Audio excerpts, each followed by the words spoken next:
अपने will power को कभी कमजोर मत होने दो। कितनी सुंदर कथा है। माँ दुर्गा भवानी के 9 रूपों में आती है एक माँ चंद्रघंटा की कथा। कौन सी माता है? चंद्रघंटा। कब की कथा है ये?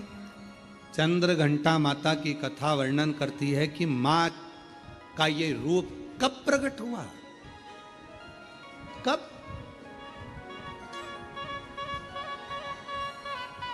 किस जगह पर प्रकट होता है मां चंद्रघंटा का ये रूप। ये उस समय की कथा है जिस समय पर भगवान शंकर मां पार्वती को ब्याहने के लिए जा रहे हैं, शादी हो रही। शिव जी दूल्हा बने हैं, मां पार्वती जी दुल्हन बनी। भगवान ओघड़दानी दूल्हा बनकर चले और पार्वती जी दुल्हन। खूब सारे भगवान शिव जी को श्रृंगार करने वाले ढेरों आए। इंद्रदेव ने कहा ऐसा श्रृंगार करो, इंद्राणी बोलती है ऐसा करो, लक्ष्मी जी बोलती हैं ऐसा करो, नारायण बोलते हैं ऐसा करो, ब्रह्मा जी बोलते हैं ऐसा करो, ब्रह्माणी बोलती है ऐसा करो। खूब सारे पार्लर वाले आए पर शिव जी का श्रृंगार नहीं हो पाया। शिव जी का श्रृंगार नहीं हो पाया। इतना जल्दी मेरे भोले बाबा तैयार नहीं होते। कभी कभी तुम्हारे घर में छोटे से लाडले ठाकुर जी, कल्लू जी, छोटे से भगवान हैं, आप उनको मुकुट पहना रहे हो वो गिरा रहे हैं, आप उनको बांसुरी रख रहे हो गिरा रहे हैं, आप उनको कपड़े पहना रहे हो वो पहन नहीं रहे। कभी कभी आप उनका श्रृंगार कर रहे हो वो टूट जा रहा है। कभी कानों का पहनाते हो तो एक कान का निकाल देता है, कभी तिलक लगाते हो तो तिलक गिरा देता है, कभी नगबेसर पहनाते हो नगबेसर गिरा देता है। आप इतने परेशान हो जाते हो कि आखिरी में जम के चिपका देते हो। बोलो बोलो सही है कि गलत है? अब की बार और तुमने उठाया जम के चिपका दिया, तुम कितनी भी जम के चिपका दो वो थोड़ी देर बाद फिर गिर गया, फिर गिर गया।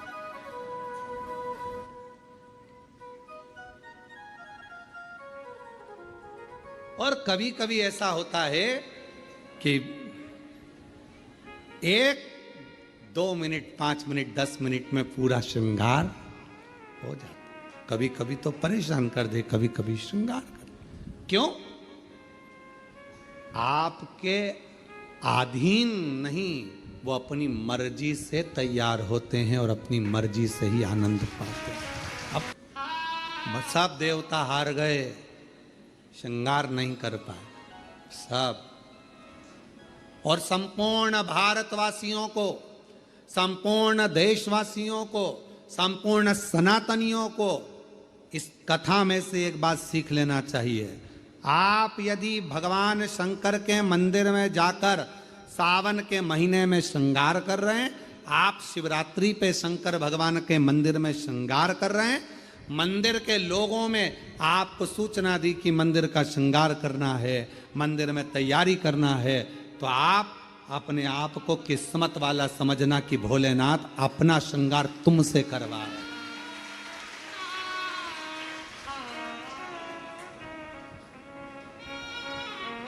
भोले बाबा आपसे श्रृंगार करवा रहे हैं।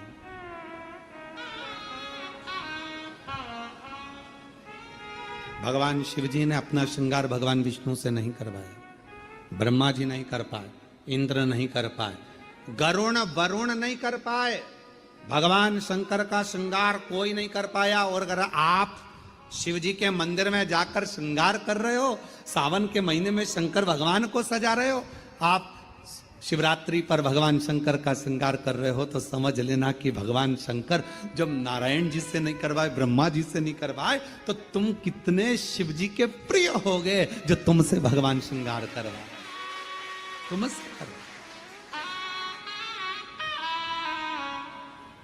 और वो कितना मस्तक पर मलिया गिरी चंदन ऐसा तिलक लगाया। बाबा अगर आप सज रहे हो और हमसे सजवा रहे हो तो ये तो हम पर आपकी करुणा, हम पर कृपा है। पर किसी किसी को अहंकार आ जाता है, मंदिर में तैयार करते करते किसी किसी को अभिमान आ जाता है, अगर मैं मंदिर नहीं गया तो श्रृंगार नहीं होगा। कई कई माताएं नहीं कह देती मैं मर गई ना उस दिन मालूम पड़ेगा, तो मर जा। अभी देख लेते। ऐसे मरने से काम नहीं चलेगा। मैं अगर दुकान नहीं गया तो दुकान नहीं चलेगी, मैंने ये काम नहीं किया तो मेरा ये नहीं होगा, मेरा ये काम नहीं हुआ। अरे भाई, कई लोग कहते गौतम मैं हूं जो मंदिर में श्रृंगार कर देता हूं। सावन के महीने में मैंने कैसा श्रृंगार करा, शंकर जी को कैसा सजाया, मंदिर में रंगोली मैंने डाली, मंदिर में ये काम मैंने करा। गौतम मैं हूं जो श्रृंगार कर रहा हूं, मैंने करा। अरे भाई, भगवान नारायण से नहीं करवा पाए, ब्रह्मा जी से नहीं करवाए, इंद्र से नहीं करवाए, तेर से करवा रहे हैं। समझ लेना कि तू भगवान के करीब है। अहंकार मत आने देना, अभिमत्ता नहीं आने देना, अहंता में मत फूल जा। तेरे से करवा रहे, तेरे से। इतनों में हमको छाटा उसने। नहीं हुआ श्रृंगार ब्रह्मा जी से, नहीं हुआ श्रृंगार भगवान विष्णु जी से, नहीं हुआ श्रृंगार किसी से। तब भोलेनाथ जी से पूछा कि अब क्या होगा, क्या करें। शंकर भगवान बोले काल भैरव को बुला लो, इससे जोरदार ब्यूटी पार्लर कोई नहीं जानता। अब काल भैरव नाम सुनते से ही लोगों की हालत ढीली हो जाती है। काल भैरव, बटुक भैरव, ओहो बाल भैरव, नाम सुने तो आदमी के आगे आधे से ज्यादा के पसीने छूट जाते। काल भैरव, भयंकर रूप, बड़े विकराल नयन, दंत, स्वरूप काला, भयंकर बाल, त्रिपुंडा लगा हुआ। अब इतना तो ये तुमने देखा होगा, ब्यूटी पार्लर वाले जितने भी होते हैं पहले खुद का श्रृंगार करते हैं। जब वो ही सुंदर नहीं होंगे तो दूसरे को क्या खाक सुंदर बनाएंगे। पहले स्वयं बोला सही है कि गलत है, पहले उनको खुद का श्रृंगार करना पड़ता है। एकदम बढ़िया लाइन वन खींच के डब्बा मब्बा भरो, फिर यहां से नीली पीली हो जाओ, फिर बढ़िया धागे से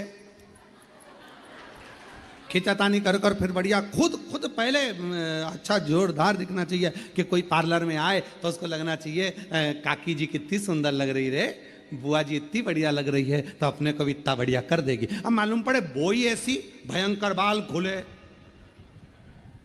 दांत बड़े बड़े, टीकी लंबी चौड़ी, और होठ काले और दांत सफेद।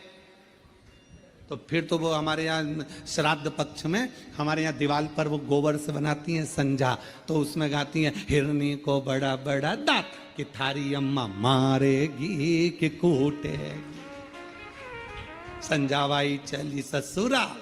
अब हमारे यहाँ इधर गाते, अब तुम्हारे उधर गाते कि नहीं गाते हमको नहीं मालूम, पर हमारे इधर गाते संजा है होली है पूज लो।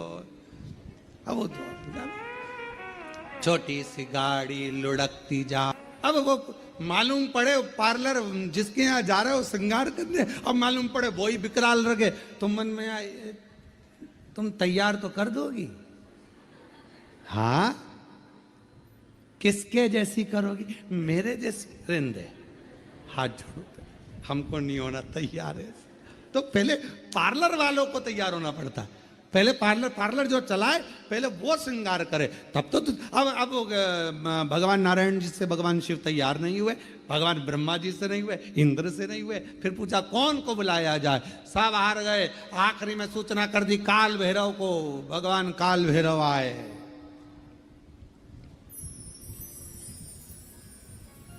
काल भैरव, और जो काल भैरव पहुंचे शंकर भगवान के सामने, शिव जी से पूछा प्रभु क्या करना है, शंकर भगवान कहे तैयार कर दे, तैयार। हाँ।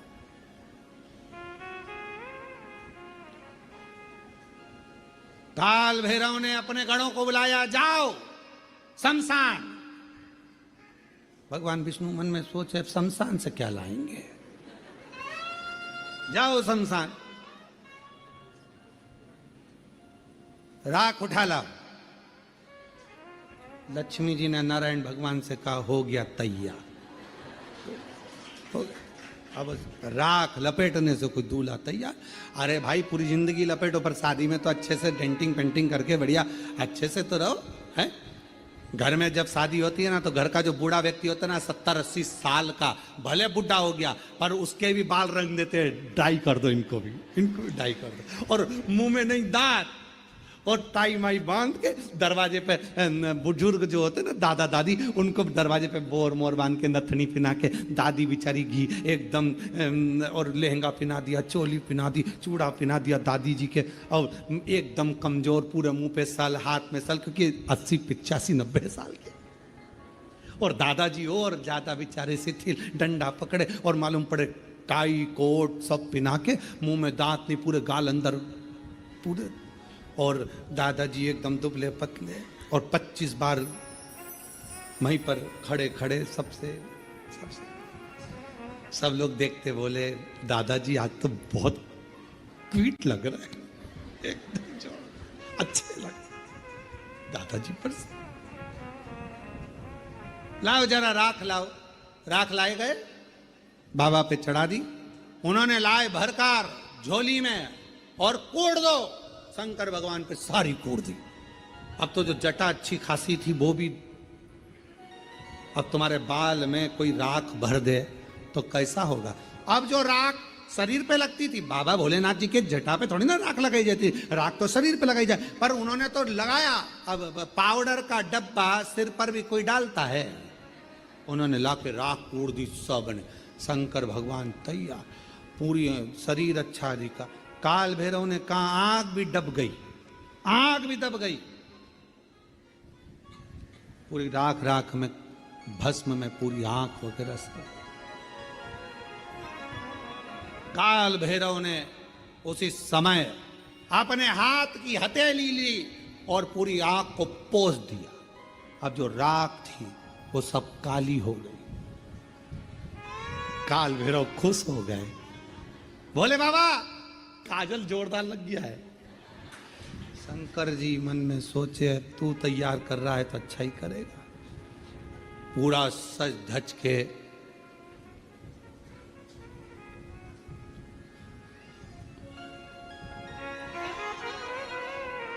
श्रृंगारित होकर, जाओ जल्दी मुंडों की माला लाओ। भगवान ब्रह्मा जी को चक्कर आए, सो भगवान ब्रह्मा जी बोले शादी में फूलों की पहनते कि मुंडों की पहनते हैं, जल्दी जाओ। गए शमशान में, मुंडों की माला लाए। अब एक शमशान में किसी दुकान में तुम जाकर कहो कि हमको एक काम करो कि 50 बिस्कुट के पैकेट दे दो, उसकी दुकान पे है ही नहीं 50। किसी शमशान में इतने मुंडे ही नहीं, अब वो तो जितने झले होंगे उतने ही मिले होंगे। एक गणा